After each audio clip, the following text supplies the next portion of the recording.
me get this. You can hear me. And then you guys may have to click on something that says right there. So JoAnn, go ahead. Aloha and good morning. And thank you, Scott Teeples and Oregon FCE for inviting me to present this topic. I'm really excited about it because I love tea. So today we're going to talk, our lesson is entitled Pinkies up in Oregon.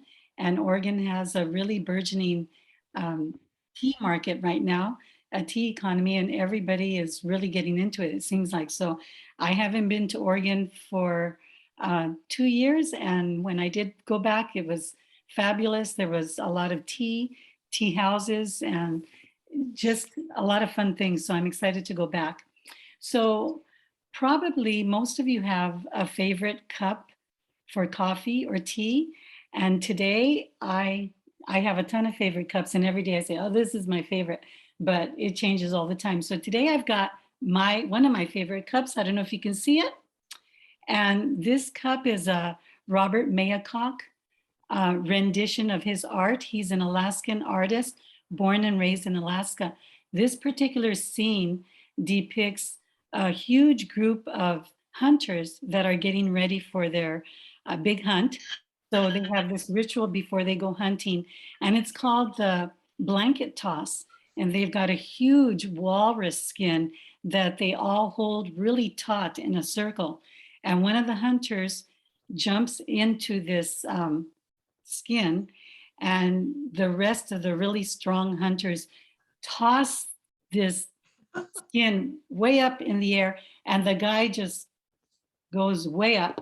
And so he has this view of the horizon. And so basically what he's doing is he's scoping out the hunting scene. And so when I saw this, I found this in a little vintage shop in Japan. And when I saw it, I had studied Robert Mayacock in an art history class in college or something. And I thought, oh gosh, that's perfect. So I love this guy. He looks happy. He's being tossed. I want to be tossed. We all want to be tossed, right? And so this is my cup today. So hopefully you've got your cup of your favorite beverage, and we're going to get started. So I'm going to turn on, I have a PowerPoint presentation, and Scott's going to be the moderator. We'll take questions. I don't know, Scott, I guess as we go along, they can unmute and ask a question, or do you want to wait till the end? Yeah, that's entirely up to you, JoAnn. Okay, well, we'll see how it goes. And so so just now, pause if you want to ask, if you want somebody to ask questions or comments, whatever you want to do. All right. I'm going to turn share screen on and get the PowerPoint presentation on. And I've been through this a number of times, and oh, great. Now I've got something else. Why does that happen? Okay, let me get out of here. Okay, here we go. We're going to go to share screen, and I've got our PowerPoint presentation, share, and here we are, first screen. Okay. Is it working? Do you all see that? Yeah, I got to see it. Yeah. Great. Okay, so at the top of the screen, there's a beautiful picture of some loose leaf tea. It's already processed. It's ready to be brewed. It's vibrant, fresh, and loose leaf. And obviously, you can see the difference between a loose leaf tea and what you know to be, for example, Lipton tea. And so we're not going to do Lipton today. Today is all loose leaf, that beautiful leaf. And here I am. As Scott mentioned, my name is JoAnn Aguirre, and I'm in Hilo, Hawaii, FCE. I'm a tea consultant in this life and certified tea sommelier. I'm always learning and teaching. And here's a picture of me in a small town in Kyoto Prefecture, Wazuka in Japan. And I was there in April 2010 for a month, and I wanted to learn more about tea. And here I am with my tea master. He's teaching me how to roll some tea that was just fired up. Okay. So what is tea? And this thing is kind of, is there any way to move this? Let me get it out of my way. Okay, so tea is a legendary beverage. It's known as cha, chai, te, tea, just quite a number of names. But it is the beverage of intrigue and seduction. It's involved in history and politics, art and entertainment, food and drink, and love and crime. But today we're going to focus only on history and politics. And you'll hear me mention sometimes, oh, that's for another day. So really, it is truly for another lesson. But today, history and politics. So what is tea exactly? It is botanically known as Camellia sinensis or Camellia assamica. Assamica meaning the tea is grown in the Assam region of India, but they're different species, but one and the same. They're an evergreen bush or a tree. Some of these trees way back in the day before they were cut for plucking purposes could grow up to 100 feet in height. And so the buds and their leaves are used to brew basically 6 different types of tea. We have white, yellow, green, oolong, pu'er, and black. And there are other kinds, but those are the 6 basic types. And it's fascinating. Tea is very intriguing. All of these different types of teas come from the same plant, Camellia sinensis or assamica, but they are different when they are processed. So the processing techniques that are used by these growers and processors will make up the different types of teas that we just pointed out. And there in the basket, you see a bunch of leaves. We usually say that the best part of the tea plant are the 2 leaves and a bud, the top 2 leaves and the bud. And there you can see quite a few lying in the basket. And then there is a twig, and you can see the 2 leaves and the bud up at the top. Okay, so tea is a hot commodity, and it's just unreal. It's just burgeoning and growing like crazy. And it's very significant in our world, not just in the economy, our entire world. It has always been the second most consumed beverage in the world, only after water. And it's a global market. You can find it everywhere. It's growing. In 2020, it was valued at $200 billion. And it's estimated that by 2025, it'll be a $318 billion industry. So it's huge. It's very multifaceted, and it's used in almost every aspect of life that we can think of. It's even been taken to the moon by NASA and studied there and used not just for drinking, but for applications in terms of scientific things that we might use. So it's very multifaceted. You can find it growing, being produced, being traded, wholesale, retail, cosmetics, employment, everywhere in our economy, you'll find references to tea. Okay, here's our global commodity. And this map, I love it because it shows the whole world. There's not one part of the world that isn't touched by some form of tea. And I just thought this was really beautiful. I just want to point out one thing. You'll see right in the middle, that beautiful continent that looks so vibrant and kind of like florally and rosebuds and whatever. And that's because this is a huge region for rooibos tea in Africa.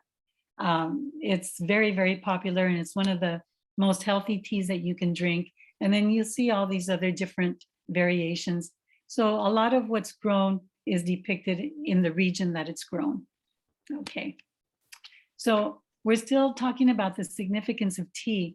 We know that more than 50 million people worldwide are employed by tea, and or by the tea industry. And of course, we've talked about the growers, the producers, the processors, the intermediaries, the wholesalers, and whatever. But a huge portion of this employment market is women. And those women, unfortunately, are at the bottom rung of the employment scale, and they are usually the pickers. Tea is very popular as a delicious beverage. A lot of people will say, oh God, I hate tea, but it's probably because they haven't had a really good cup. And maybe, Lipton, I'm not disparaging Lipton, but, maybe that's all they know. And a lot of times people that have only known Lipton and grew up with it will try really loose leaf, really fine loose leaf tea, and they'll come away and they'll say, I still like my Lipton. But that's okay. That's okay. That's perfectly fine. So it's really popular as a beverage, iced, hot, room temperature, but very popular. And it's a very versatile product. We call it a value added product because a lot of different ingredients can be added to tea. For example, if you add oil of bergamot and lavender to a black tea, we'll all of a sudden have Earl Grey cream tea. Or if it's only oil of bergamot, Earl Grey. We can add lavender, rose hips, cinnamon, vanilla. Those are all value added ingredients that add to the value of the product because, of course, you're paying for all these ingredients and you're increasing the price of the product. A lot of people are tea purists and don't want any additives in their tea. They just want strictly black tea or white tea or yellow tea. So that's great too. Conversely, you can add tea, the actual tea, whether it's in powder form, liquid form, whole form, into different products such as foods, beverages, desserts, cosmetics, medicinals. And so you have to remember, tea started off as a medicinal. And so, it's both ways, adding value to the tea product itself or adding tea to other products. And then we know that probably the major reason tea is growing in popularity and just in the market, the economy, is because of its health value. We know for a fact, research has already shown that tea is a superfood. It has a ton of polyphenols, antioxidants, catechins. And so people are really turning toward it as a healthy daily lifestyle product. Okay, here we have a picture of some West Bengali tea pickers. And I chose this picture because it's so beautiful, it's colorful. These tea pickers, of course, they're all women. They're gorgeous, graceful, and yet look how much tea they can balance on their heads. And behind them are the plucking fields where they've just plucked this tea. And of course, unfortunately, most of these tea pickers around the world can't even afford the product that they're picking. Their wages are very, very low. Okay, here is a Chinese lip tea picker. About 12 years ago, 11 or 12 years ago, there was a big outcry in China because a very well-known tea company there was advertising in their newspaper for Chinese lip tea pickers. And what that means is that these pickers, the company is a fine loose leaf tea wholesaler. And this tea is based on an old legend where fairies used to pick teas with their lips and only their lips. They couldn't touch the tea with any other part of their body. So this company bases, it's their marketing gimmick kind of, we have lip tea or tea picked by lips. And in the advertisement where they were hiring these lip tea pickers, there were quite a few stringent requirements. They were looking only for the purest women, young women. They had to be virgins. They had to be super, super clean and have no outward signs of scarring or tattoos or anything to their body with their clothes on. Nothing could show outwardly. And they had to have a 34C cup size bra. So that, not me. Okay, I guess I couldn't apply for that job. Now you'll notice this woman picking tea with her lips, and they have the basket that they wear around their neck, a little tiny basket. And, only the lips can touch the tea. No other part of the body, their hands, nothing.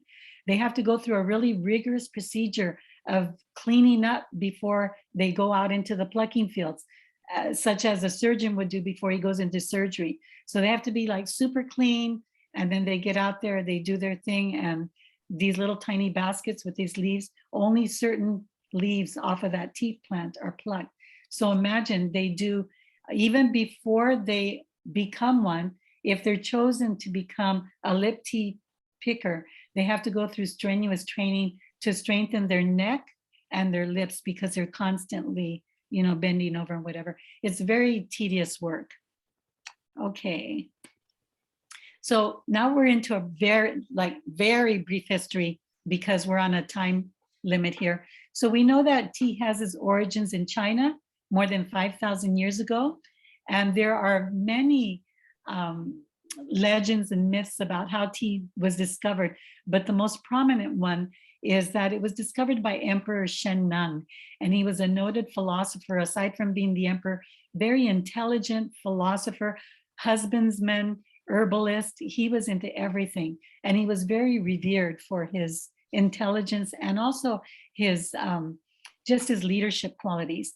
So in 2737 BC, apparently he would go out to his realms and survey his lands, check out, what the people were doing and so forth. And he would take a huge entourage with him to these trips, on these trips. And it's purported that during one of these trips, they had kind of settled for the evening. His dinner was being prepared. They always had a huge cauldron of hot water boiling for bathing purposes, sanitary purposes, cooking and drinking and so forth. And during one of these evenings, it was kind of breezy and apparently some leaves were, flying around and they fell into this cauldron.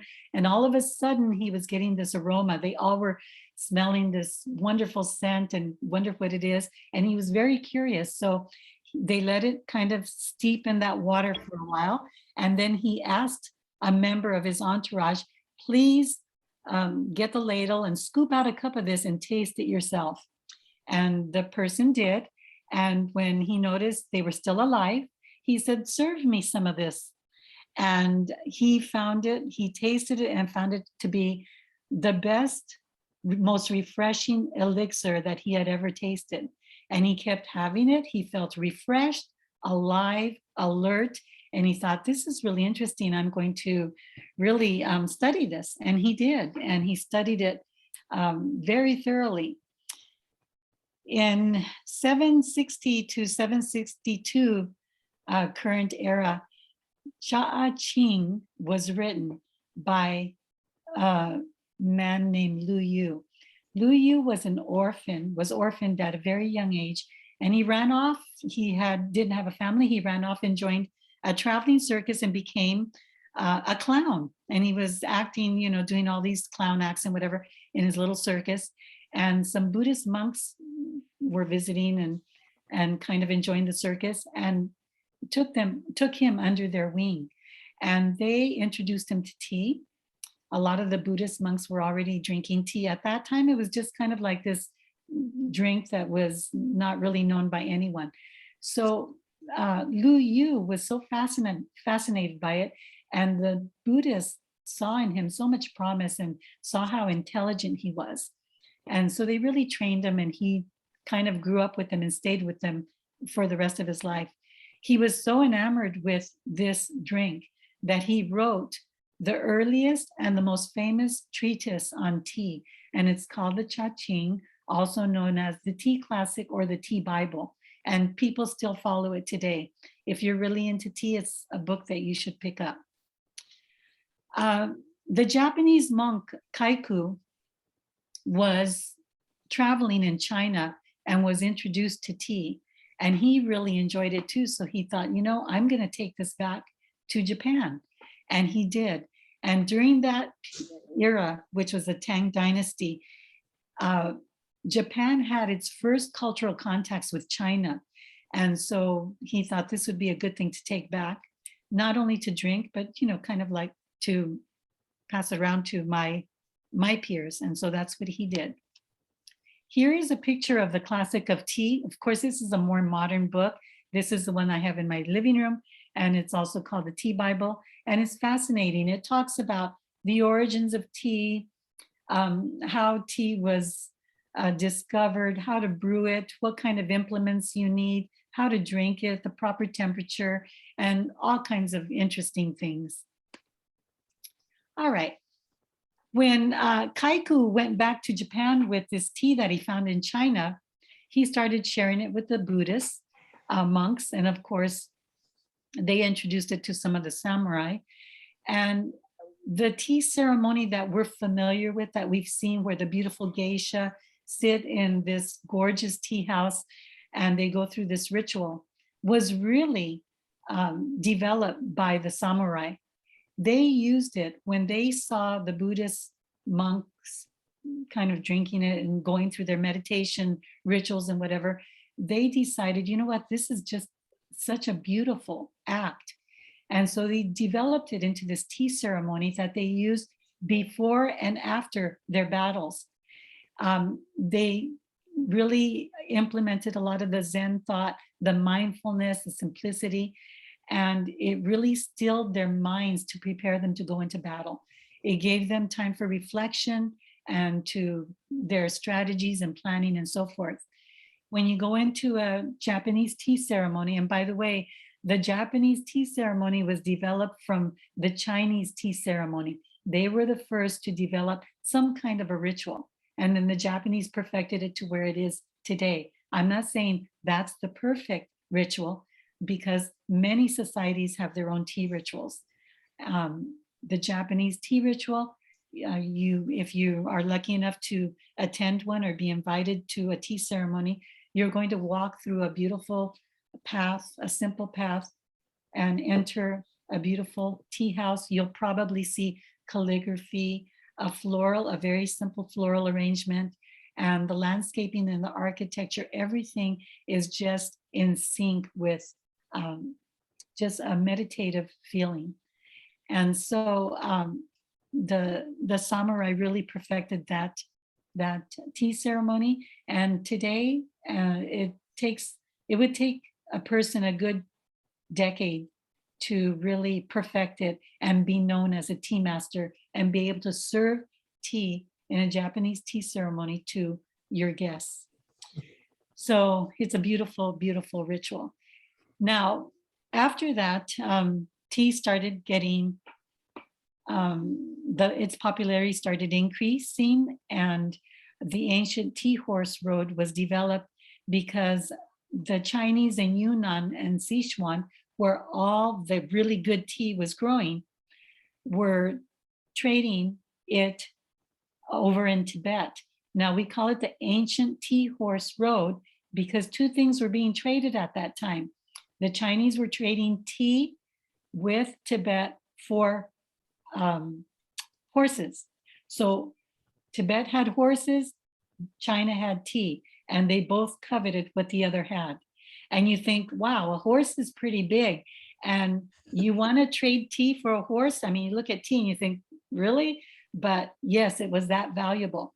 They both coveted each other's products. And so China was exporting their tea to Tibet. Tibet was trading their horses for this wonderful elixir. And that's how the ancient tea horse road started. Now the Chinese were on foot. They were trading, walking this treacherous road to get those horses. And the Tibetans were riding their horses on this road to pick up this tea. So this road became really traveled by foot and by horse. And that's what really created this road.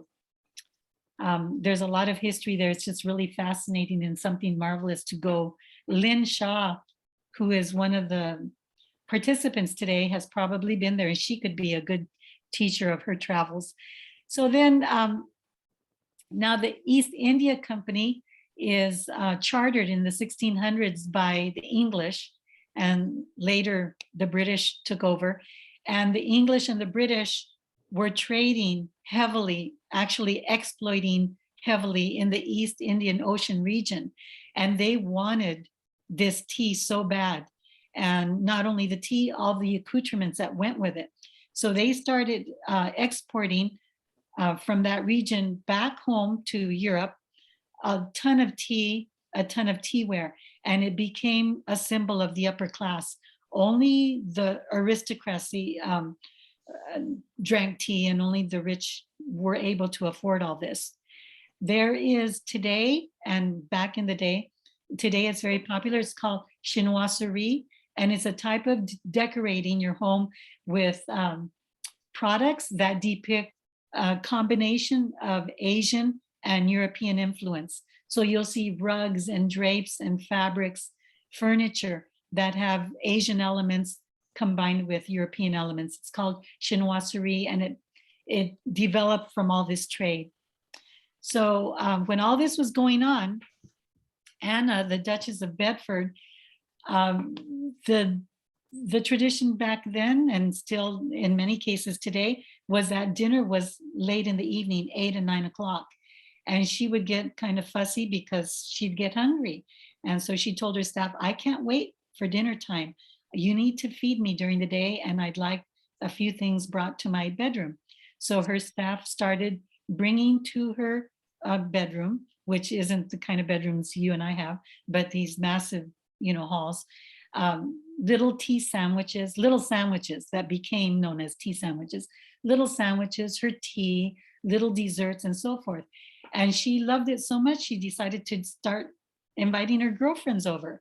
And so all these other rich women came over, and they would sit in her bedroom and partake of this afternoon tea. And in those days, in her bedroom, there were a lot of low tables, kind of like coffee tables. They were called low tables. And that's where the tea and all the goodies were served. So you may hear a lot of terminology these days about, oh, I was invited to high tea, which is a misnomer. High tea is really afternoon tea. And low tea is because when they were sitting in Duchess Anna's bedroom at the little low tables in their slipper chairs, a slipper chair is one that doesn't have the armrest, and they were used because they had these huge bouffant dresses, and if you had armrests, they couldn't squeeze in there, so they were putting their slippers on and everything, or the maids were, and so they needed all that room, so they got rid of the armrests. So they would be sitting in their slipper chairs with all their goodies at the low tables. That was called low tea or afternoon tea. High tea was the working class people. They come home, they sit at their regular dinner table, it's high, so they're having high tea. High tea is really not the fancy afternoon tea that you and I think of. Okay, so I'm gonna show you something here. So here's Anna in Bedford with her girlfriends having tea. The British exported all these tea accoutrements and tea products back to Europe. And so Anna and the rest of these rich women started off with little teacups like this. The Chinese and the Japanese use these kinds of cups, small. People think, oh my gosh, they're so cute. They use them because they're so tiny. These cups are not tiny because the people are tiny.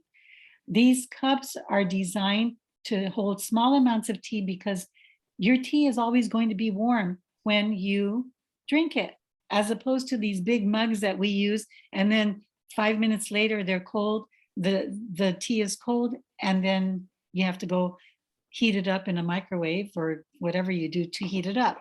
So the Chinese were very, very smart. They had these small cups and they knew how to brew their tea. When tea got to Europe, they didn't know what the heck to do with it, so they boiled it like crazy. And then they would put it in these little things that the traders sent back to them, and they could not hold the teacups. They were so hot. So look at my fingers where they're at. My pinky rests right at the bottom, the hottest part of the cup. And it was too hot for them. So they would raise their finger and then they would drink.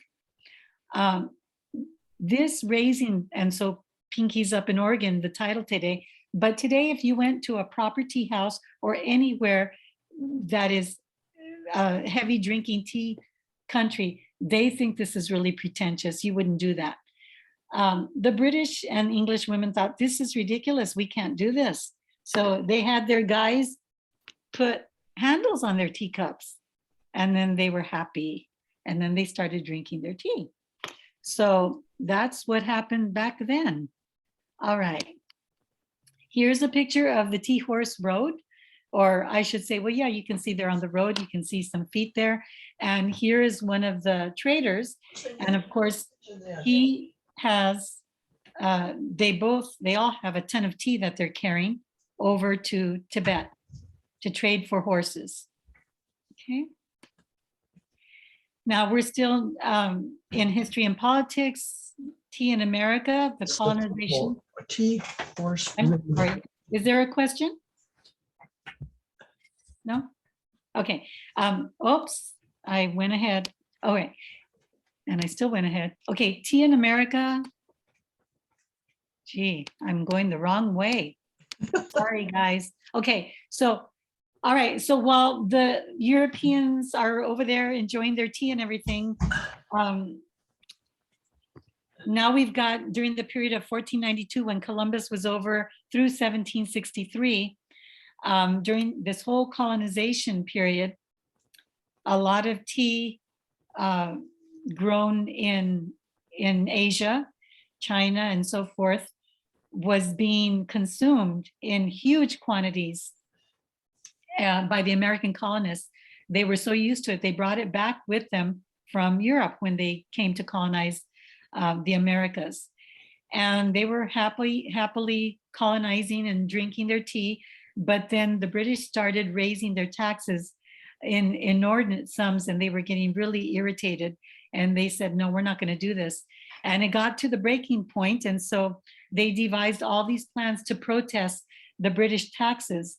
And the biggest protest was the dumping of all this very, very valuable tea, 342 tea chests in the Boston Harbor. Now that's 45 tons of tea. That's a heck of a lot of tea.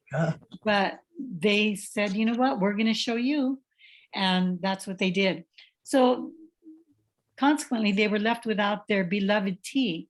And they thought, well, we're going to start growing our own tea, which was kind of impossible at the time. So they turned to whatever they were growing in their gardens, herbs, spices, leaves and pods and flowers and seeds from bushes, roots, anything they could find in their backyards is what they started brewing. And so these became known as tisanes, which is the fancy name for herbal tea. And that's when herbals got started. And they named their teas Liberty teas. And they had to live with those and drink those for a long, long time. So while that was going on, the United States started experimenting with growing tea in Savannah, Georgia, and in the 1700s. And they weren't very successful, but they kept at it.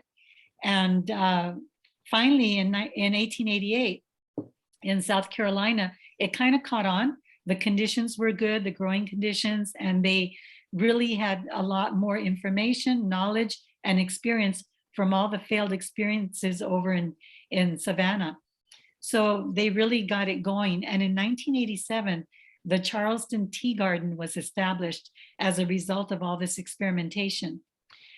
For a long time, for many, many years, many decades, the Charleston Tea Garden billed itself as the only tea garden in America and the only tea growing state in the United States. But that has since changed. And quite frequently, I'll go to their website to check the history that they have on their website. And for a long, long time, I would keep telling them, you guys aren't the only state growing tea. We are here in Hawaii. They're growing tea in Washington and Oregon and in other places. So I haven't checked recently to see what they say, but they were the first. They are the largest. I'm not going to say they're the best, but because every state is going to say we have the best, right? So, but they were the first ones and the premier ones for a long time. And then now we have Oregon that's just like flush with tea. They're just happy with tea. And when you travel there and try it, you'll be happy too. Okay, here's a depiction of the Boston Tea Party. And as I mentioned, unfortunately, these colonists paraded around in Native American costumes and passed them off as as pass themselves off as, oh, we're Native Americans throwing the tea in the harbor, but it wasn't them. Okay? I'm sorry. Is there a question? No? Okay, here are some more cultural icons. Liberty teas, what the colonists came up with when they got rid of all their tea because of the high taxes. So here's the American flag, there's a cup. And then on the other side, here are all the tea accoutrements that they brought back with them from Europe. Because when the traders in China, the British and English traders in China started sending stuff back, it was stuff like this. It was all the Asian stuff, not the ones with the handles and so forth. So this was all their pretty floral stuff that they developed. And that is very popular today, by the way. So now we're in the iced tea phase. So I want to say that when I showed you the map earlier, the global map with the beautiful florals and everything, the beautiful colors, tea can be found all over the world. The United States is the smallest hot drinking tea region in the world. They're just not really into hot tea. They are so into iced tea. And iced tea is attributed to Richard Bleckenden, who was actually trying to sell hot tea and hot loose leaf tea at the St. Louis Tea Fair in 1904. But it just so happened, unfortunately for him that day, it was so hot in St. Louis and people were just dropping like flies. They were wilting. No one was interested in hot tea. And he kind of panicked, and there were some booths a couple of doors down and that had a ton of ice. He went and got the ice, put it in his hot tea, and voila, we had iced tea. And America just loves its iced tea. And so it's very popular. And there's all kinds. You can, everywhere you go in the US, you can find 1,000,001 variations of iced tea. I'm not such an iced tea person, but there are some good ones out there. So although Richard Bleckenden is commonly credited for this, there is history where a reference to iced tea punch is made in an 1839 cookbook. So we know that he wasn't really the one, but of course he's credited with it, and I guess that's okay. In 1908, Thomas Sullivan also is not the inventor of tea bags, but he was the first to use them. So he was a tea seller, a tea purveyor, and he would have his wife help him pack tea. So she would sew these little silk pouches and he would stuff them with the tea, and they would send them off to his customers.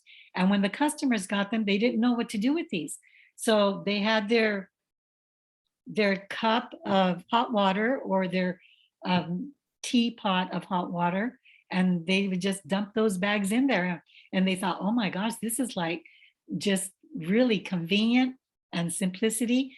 And it's one of the best inventions ever in history. They've been used since 1908 or even before then, and we still use them today. We can't do without them. They're convenient. I personally like loose leaf tea, but when I travel and I've got my pouches ready today, I pack my tea and we're off, and it's very convenient and wonderful. Okay, so tea in Oregon is a big thing now. Oregon loves tea, tea loves Oregon. In 1988, the Minto Island Tea Company was established because they found that they had the perfect growing conditions for tea. The temperature, everything was temperate. It was wet, but not really cold. And it was hot enough, but not really humid. So they've got this perfect season to pluck from May to September. To grow from May to September. Here is a picture of tea, and it's already beyond its plucking stage because it's already blossomed. And this is a tea blossom. It's a beautiful flower and it's edible. Remember that every part of the tea plant of Camellia sinensis is edible. You can cook with it, you can drink with it. All those tea bags that you use, don't throw them away. You can dry them. You can put them in your tennis shoes and deodorize your shoes. You can use them for wounds or stings, bites. Put them on your eyes at night. Lay in the bathtub with tea bags in your on your eyes, and they're very nice poultices for comfort. In this case, if my tea plants go to flower, I like to just snip the flower off and clean them, of course, chop them up and sprinkle them in a salad. They have a bitter taste, but I like bitter, so it kind of gives it a little punch. So it's a very beautiful flower.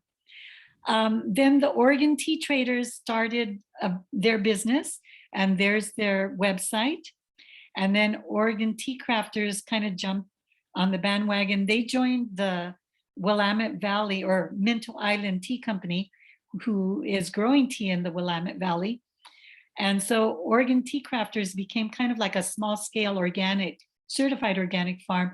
They partnered up with Minto Island Tea, and they're doing very, very well. And I've had their tea and it's excellent. So those of you that live in Oregon, if you haven't tried it, you just have to go and get some of this stuff. So I have just a 2-minute video that was developed by Oregon tea crafters. I'm going to get out of this PowerPoint presentation for a minute. Let me see if I can do it gracefully without messing it up. And we're going to go into the video. Okay, so I'm going to stop share now. And hi. Okay, now I'm going to do share again, and we're going to Oregon. And I'm going to say share. Okay, let's get this video started. Can you hear it? Yep.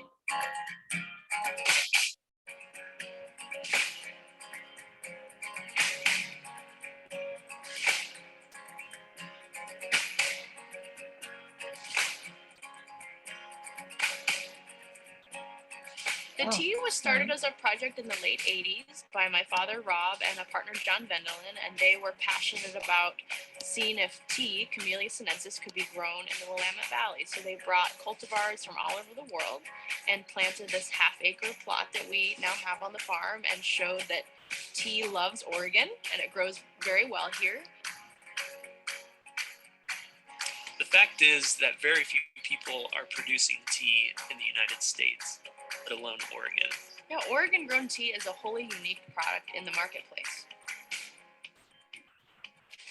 People are passionate about tea, and they're passionate about things that are grown locally and treated with, a craftsman appreciation for flavor and uniqueness. When someone tries our teas, I want them to taste the freshness and taste the difference of a tea grown here in Oregon.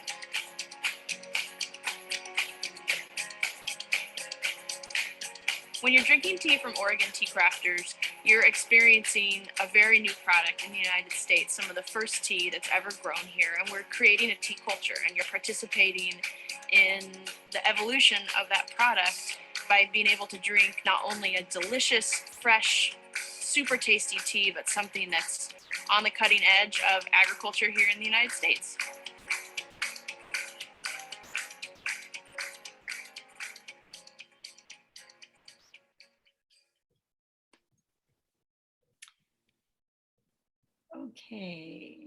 Okay, we're back. All right, so now that I'm going to go back to share screen and go back to my PowerPoint because there's one more left. Share, here we go. Okay, so that was Oregon Tea Crafters in the Willamette Valley and partnering with Minto Island. Okay, so this is the end of the presentation, and we're going to do questions now. And again, I want to thank big mahalo to Oregon FCE and Scott Teeples for inviting me to be a presenter. And here I am picking tea in Shizuoka, Japan. And I want to tell you, when I went to this month-long journey over there, I thought this was going to be the highlight of my experience there, and I could not wait. It was the end of you have to learn everything before they let you loose out in the fields. And I couldn't wait. Every day it was like, gosh, when are we going to get out there? When are we going to get out there? And when we were out there, I just thought, oh my gosh, get me out of here. 2 minutes later, I'd had enough. I want to tell you, it is really backbreaking work. It's really hard. Um, most, as I mentioned earlier, most of the pluckers are women. Most of them are very small. The tea, as I mentioned, can grow up to 100 feet if it was left wild. But most countries cut it to a very low plucking table, which is kind of the size, like I'm really short. So it's easy for me to pluck, but you're still bending over. You're still looking for those premium quality leaves, 2 leaves in a bud, and it's a pain in the neck. And then you're carrying this basket and you're picking, twisting, dropping, and it's just a lot of work. Very tedious. The conditions, it was April, there was still snow on Mount Fuji. It was freezing. And all I could think of was, I need to stop and go have some hot tea. But it was an experience, one of the best experiences I've ever had in my life.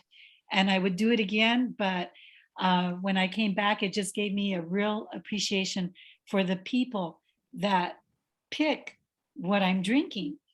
And people will say sometimes, tea is just too expensive. And, you can pay a lot for some quality, fine, loose leaf tea. But at the end of the day, it really, really isn't that expensive, because you can get from 1 ounce of tea, you can get like 28 first cups. And then if you keep re-steeping, you can get a ton of cups of tea to enjoy. So it's a beautiful product. And so I hope you try tea if you're not a tea drinker yet. So any questions? Anyone? Well, JoAnn, Yeah. Lavanda here. When I was in Honolulu going to college, I learned how to drink Japanese tea. And it was also loose tea. And they had little popcorns in there, I think they said it was popcorn. But that's how I learned how to drink tea without sugar. Until today, I never put sugar in my tea because I like it the way it is, And but that's the only tea that I drank. I tried a chamomile or whatever, but I still want to go back to the Japanese, because the Japanese tea, because my auntie belonged to a church, and on Saturdays they would clean the church, and at the end they would brew these tea, and it was always loose tea. It was never in the bag. Yeah, So I enjoyed that. Thank you, Lavanda. That's a really good point. The tea that she's talking about is called Genmai cha. So cha means tea, Genmai. And a lot of people do refer to it as popcorn tea because it looks like it, but it's not. Those are rice kernels that are there. And again, when I talked about value added product, so these rice kernels are added to the Genmai, not just for value, but it gives it a different flavor profile. Yeah. And so yes, you can find it in tea bags today, but generally it's loose leaf tea. It's a nice, fine, mild green tea. And if you've had it before and it was brewed correctly, then you probably fell in love with it. If you hated it, it was probably oversteeped and the water temperature was too high. So that was, again, my cha. And yeah, although you will find tea bags everywhere in the world, just because, a tea bag was a recent invention, 1900s, and they didn't use them before. They used other implements. They used little nets, they used little strainers and so forth to separate the leaf from the liquor. Once you brew the leaf, it becomes liquor. Okay, so I hope that you all try loose leaf tea. One more thing before we sign off. The tea bags, going back to the tea bags, their tea sellers today are becoming very, very sophisticated. So they're using now silk bags, and they're making pyramid things, and they're doing all kinds of things. And that's a marketing gimmick to attract the consumer. And it's all fine and lovely, and they add all kinds of beautiful things to it. when I was in Japan and we toured quite a few tea factories. And when we were inside the actual factory, we would walk out literally covered in tea dust. And when we were inside the factories, the walls would be covered with tea dust, the equipment, machinery, everything, because they're processing tea large scale. Now, at the end of the day, when it's time to close down, they're not going to waste everything that fell to the floor. So they have these huge vacuum cleaners that vacuum the walls, the floors, the machines, kind of just sucks everything up. All that product that gets picked up by these huge machines is then sent to through other machines to become sanitized. That sanitized tea usually gets into tea bags. So it's not the quality tea that you might find, as Lavanda said, in a loose leaf tea. It's just they're not going to waste it. And but they've perfected it so that now it's better, it tastes good, it looks a little bit bigger, and they've even now started packaging loose leaf, whole loose leaf into tea bags. So and that stuff is pretty good, so today I'm drinking Lapsang Souchong. That's a whole nother lesson, the history of that. It's one of my favorites. It's a black smoky tea from China, and you either love it or hate it. I love it. I love drinking it. It's great for cooking, making meat rubs. You can do so much with it. So anyway, I'm inviting you to visit us in Hawaii and join us, and we'll get tea drunk. So thank you very much. If you have any questions, by the way, or you want to email me, text me, or call, my information is on the PowerPoint presentation, and that's available to you as well. Catherine? JoAnn, will you be coming to the national conference in Oregon? Heck yeah. Oh, great. Yeah, I'll be there. My sister was born in Oregon, so I'm going to go there. So I See you have, there. if any of you are interested and you get the latest February 2022 consumer report, there is a article about the healthiest teas for you.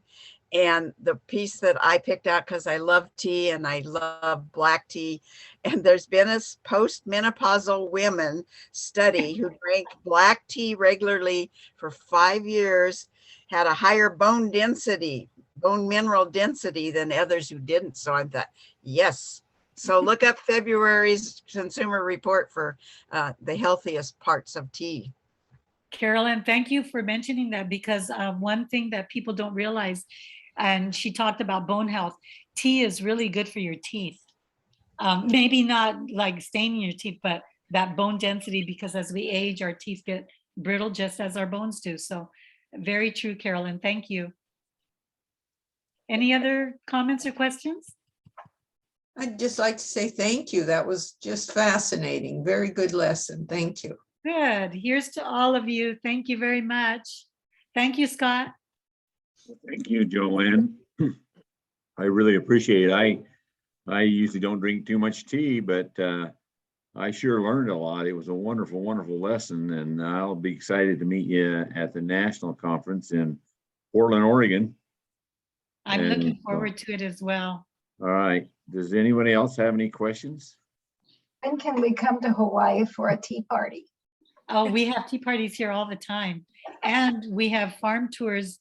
One of my best friends owns a fabulous farm, and it's just incredible. If you saw this, you would just be awed by it. The last time I was in London, I was in Harrods shopping, and we were shopping for ingredients because I took a cooking class there. And I was so happy and shocked to see Hawaii grown tea being sold there, but it was way on the highest shelf up, and it was obscenely expensive, and they wouldn't even let us touch it or look at it or smell it. Usually when you buy tea, you want to look at it, try a sample, see what it looks like, but they wouldn't, they would just say, there it is, way up there, Hawaii grown tea. And they had a picture of it and everything, but very expensive. So it is sold over there too. And we would love for you to visit Hawaii and visit our tea farms and come and enjoy afternoon tea with us anytime. Thank you. JoAnn, I only visited one tea farm and it was in Waimea, but there it was a Mealani farm, and I think they were testing, they were Yes, growing it- and learn about the tea, the different varieties of tea. yes, so that Mealani Tea Station is our College of Tropical Agriculture and Horticultural Test Station, where they test out quite a few products, and not just tea, but other, you Yeah, know, they had other products too. Yeah. yeah. But it is one of Very our testing stations. So we take a lot of classes there. We process a lot of tea there, Oh. just to learn and practice and so forth. Yeah, it's a great place to visit. Yeah, it was Is there, nice. Scott, is there a tea farm near Portland? I don't know. I honestly don't know. I thought I saw one that says Willamette. I'm not sure if Willamette? yeah, Willamette. There was one. Is that near Portland? Well, Willamette Valley is that whole valley that Portland's in the north end of it.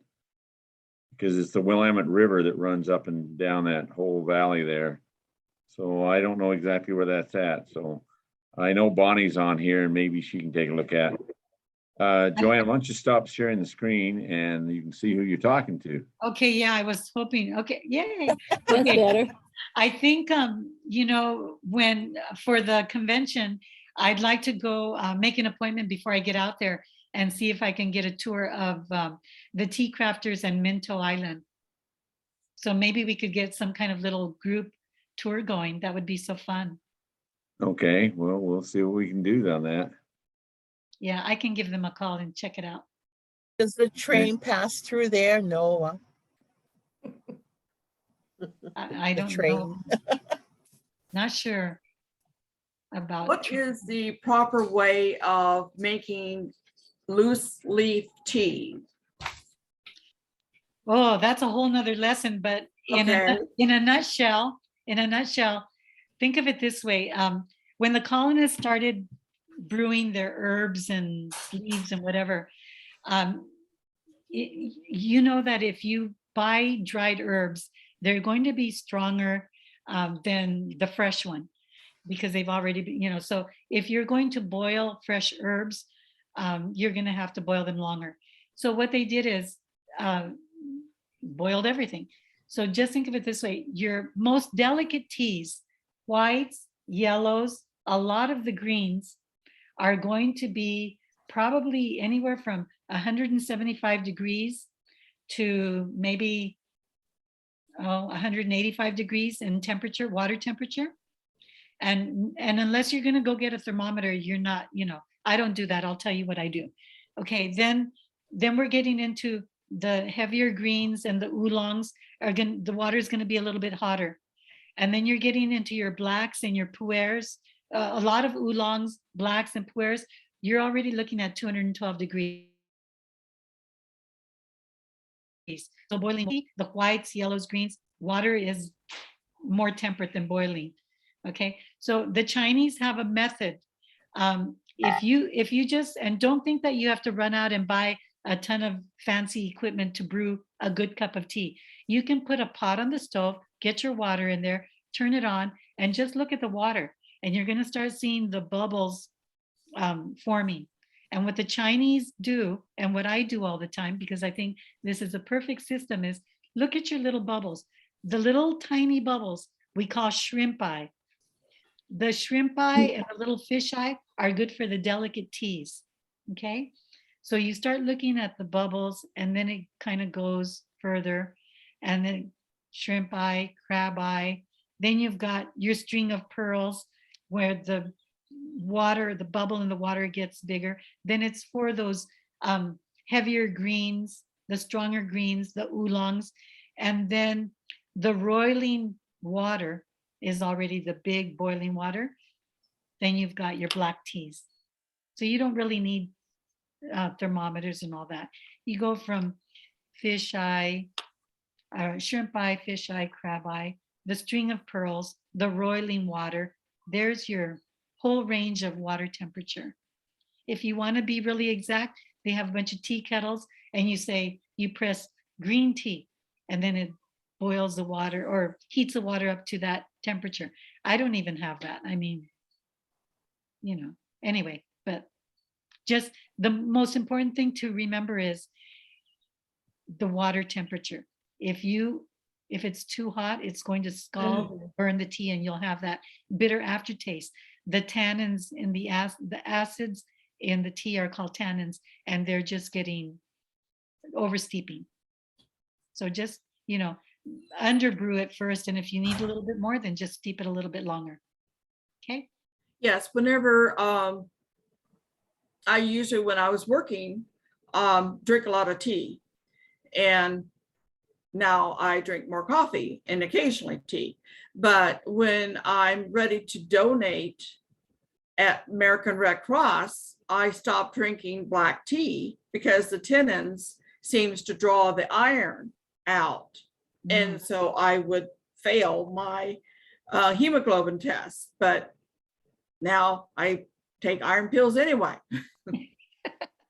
So enjoy your tea. Yes. Right? Yes. Okay. All right. So that was a good question. Thank you for asking. You're But welcome. it is truly, there's another lesson involved on brewing tea, how much tea to use, how long to brew it for, what to brew it in, and what to do with it, how to serve it. So yeah, that's a whole nother lesson too. JoAnn, I let have me some- ask a question. Okay. I wanted to say Louise, that in tea. January of 2007, we had a lesson on time for tea. And so I'm glad I saved it, but of course, I think you could update this and give us a lot more information, but this was a lengthy lesson. It had 7 pages to it. Oh, So- good. Yeah. Yeah, there's an art to brewing tea. Mhm. Definitely. And thank you. I enjoyed your lesson. Thank you so much. Thanks, JoAnn. Thank you. At our very much. house, Thank you for- we have loose tea that has come from Nepal, my husband's home country. Oh, wow. I bet it's delicious. It is. Oh, you know what? I'm sorry. I almost forgot. So I have a prize for the person who can tell us what country has the largest drinking population in the world. India, Who drinks the most tea? India. India? Anyone else? I Africa, would say Nepal. Nepal? Anyone else? Africa. Africa? Well, you're all right in terms of their huge tea drinking countries. It's actually Turkey.